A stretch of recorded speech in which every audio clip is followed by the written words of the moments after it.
يا نور على نور، اجعل في قلبي نور، اجعل في سمعي نور، وافتح لي طائة نور. بسم الله الرحمن الرحيم. الحمد لله والصلاة والسلام على سيدنا رسول الله وعلى آله وصحبه ومن والاه، وبعد.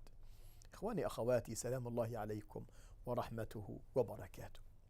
حد بعد بيقول بالأمس تكلمتم عن كفارة الإفطار في نهار رمضان على الجماعة، وذكرتم بأن الرجل عليه كفارة. طب هل على المرأة كفارة؟ هو سؤال لطيف. هل المرأة عليها كفارة مثل الرجل؟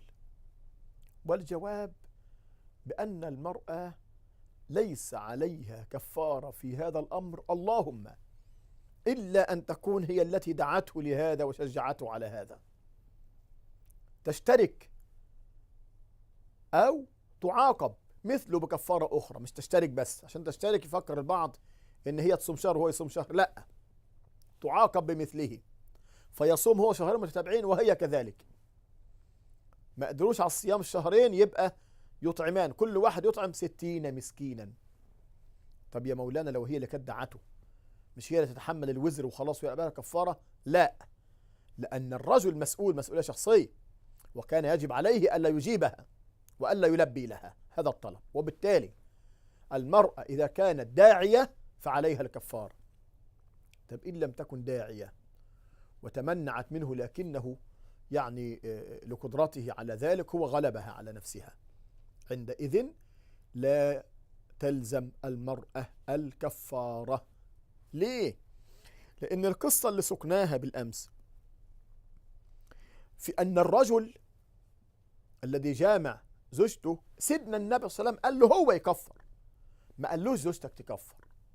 حمل الفقهاء هذا البعض منهم على أن المرأة ما عليهاش خالص، لكن الراجح ما قلنا به بأن المرأة لا تلزمها الكفارة في مثل هذا الأمر، اللهم إلا إذا كانت هي الداعية. وأنصح كل رجل وكل امرأة أن يتقي الله سبحانه وتعالى في يومهما في نهارهما. الله سبحانه وتعالى قد خفف علينا وأذن بليلة رمضان، والحمد لله أحل لكم ليلة الصيام الرفث إلى نسائكم، إنما في النهار لا يجوز. وكل إنسان يعمل حسابه ويبتعد حتى عن البيت لو هو خائف على نفسه. إنما إذا وقع في هذا الأمر فالكفارة على الرجل وليست على المرأة، إلا أن تكون داعية للرجل. وصلى الله على نبينا محمد وعلى آله وصحبه، والحمد لله رب العالمين، والسلام عليكم ورحمة الله وبركاته. في أمان الله.